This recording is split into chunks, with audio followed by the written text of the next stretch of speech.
publikasikan. Nah, ini yang saya dapatkan kayak gini. Nanti saya ceritakan kayak gini. Jadi mau ikut pembelajaran saya teman-teman dan yang saya lakukan itu akhirnya saya publikasikan. Nah, ini yang saya dapatkan kayak gini. Nanti saya ceritakan kayak gini. Jadi proses menyebarkan praktek baik itu saya kenalnya 4P teman-teman semuanya. Kenapa kita menulis praktek baik? Karena 4P ini. Yang pertama, saya menemukan praktek baik dari Pak Riyadi Arianto. Saya dapatkan, wah ini bagus nih kalau saya terapkan di kelas saya. Kemudian saya nalar, kira-kira bisa nggak ya saya terapkan di murid-murid SMA. Pak Riyadi kan murid SD gitu ya. Saya nalar, kemudian saya modifikasi, sesuaikan teman-teman semuanya. Lalu saya coba praktikkan di kelas saya gitu.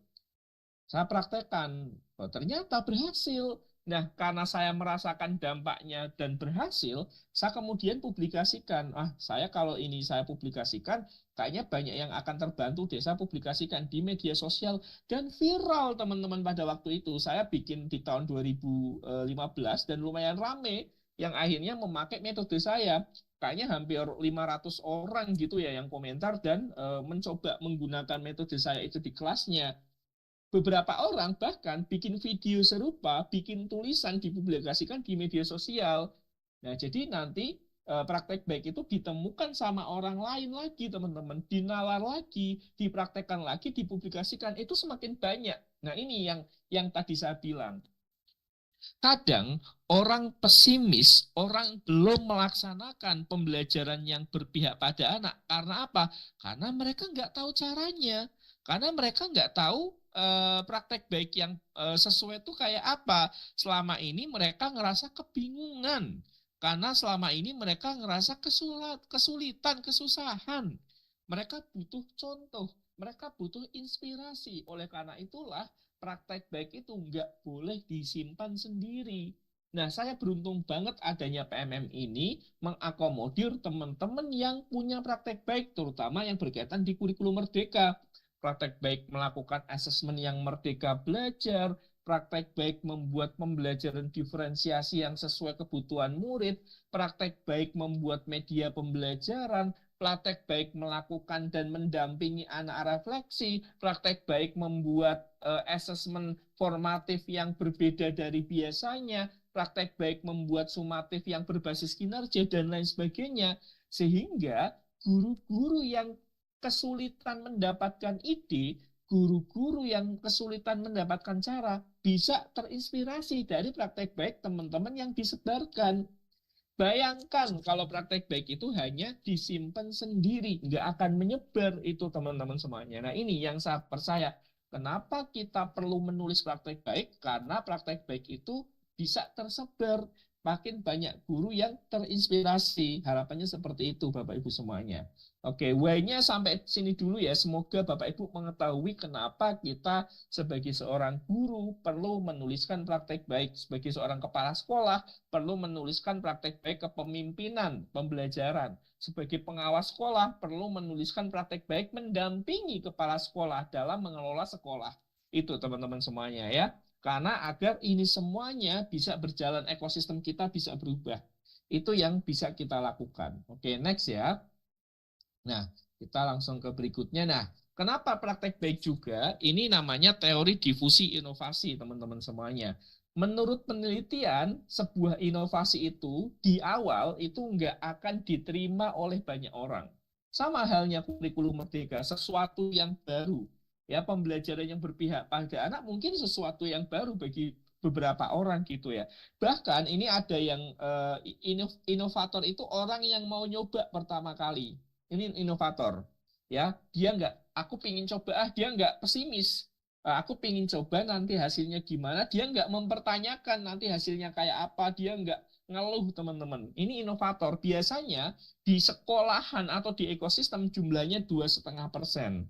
Pengadopsi awal yang akan melakukan ketika mendapatkan hasil yang baik dari inovator. Misalnya inovator ini mempublikasikan praktek baiknya. Aku berhasil loh melaksanakan ini. Nah, ini pengadopsi awal itu orang-orang yang melakukan perubahan di awal gitu, teman-teman semuanya. Itu jumlahnya biasanya 13,5%. Nah, orang yang takut untuk melakukan sesuatu perubahan, ya, orang yang selama ini misalnya aku nunggu yang lainnya berhasil nggak, ini jumlahnya 34%.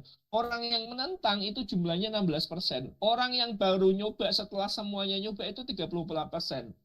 Nah, sayangnya kalau aku lihat peta guru-guru di Indonesia berkaitan dengan kurikulum Merdeka, ini masih ada di sini angka ini. 13,5% dan 2,5%, berarti sekitar 16% yang masih percaya, teman-teman. Yang lainnya belum percaya. Nah, gimana yang lainnya bisa percaya?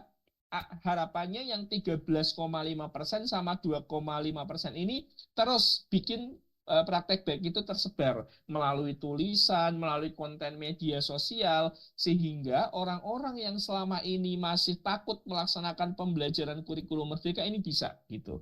Jadi mengapa praktek baik itu bisa disebarkan, ya agar semuanya itu bisa terangkul, semuanya bisa melaksanakan, teman-teman. Kalau ini semuanya nyimpan sendiri, ini nggak akan naik, teman-teman, semuanya ini. Jadi ini why-nya dulu ya, sebelum kita ke teknis. Kenapa kita menulis praktek baik? Karena harapannya dari praktek baik yang kita tuliskan itu menginspirasi yang lainnya.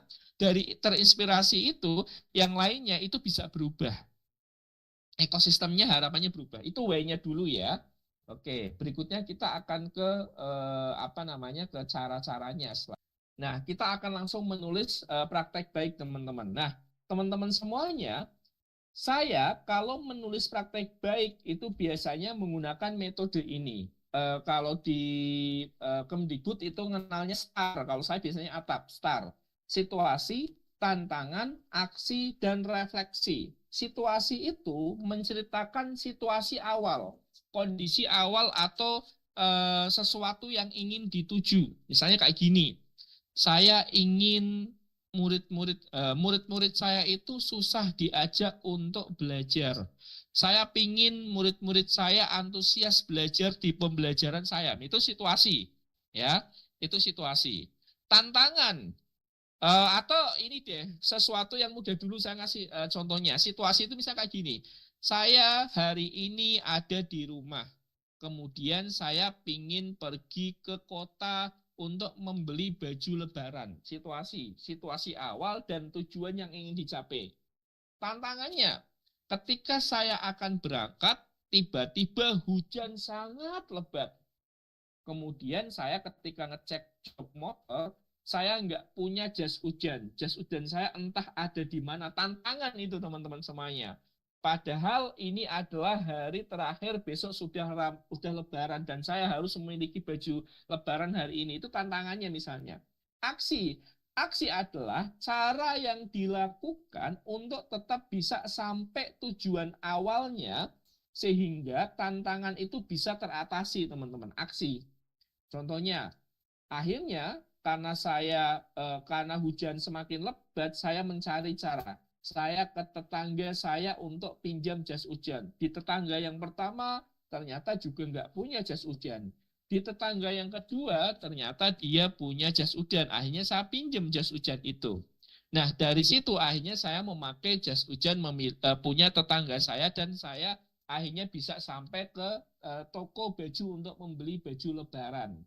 Refleksinya, saya belajar dari sini. Antar tetangga ternyata kita bisa saling bantu-membantu. Nah, kayak gitu, teman-teman semuanya. Itu STAR. Nah, itu yang biasa saya lakukan ketika menulis praktek baik pembelajaran. Nah, ini contoh yang lainnya ya. Contoh lainnya konteks makanan misalnya. Semakin banyak orang yang menyadari pentingnya pola makan sehat untuk mendukung kualitas hidup yang lebih baik. Ini situasi atau tujuan yang ingin dituju. Jadi situasi saat ini sebenarnya banyak orang yang tahu bahwa pola makan sehat itu sesuatu yang bisa dilakukan untuk kualitas hidupnya lebih baik. Itu situasinya sekarang. Nah, tantangannya orang itu punya kesibukan yang beda-beda.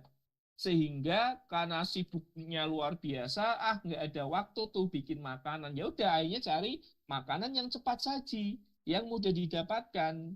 Sehingga pola makanan hidup sehat itu nggak bisa terjaga gitu ya dengan hal itu, teman-teman semuanya. Akhirnya solusinya banyak orang yang mulai merencanakan menu makanan sepekan, memilih bahan makanan organik dan memasak makanan sendiri di rumah gitu sehingga bisa lebih mudah. Refleksinya dari perubahan tersebut mereka merasa lebih bugar, berenergi dan mendapatkan pelajaran bahwa investasi pada makanan sehat adalah investasi untuk kesejahteraan tubuh di masa depan.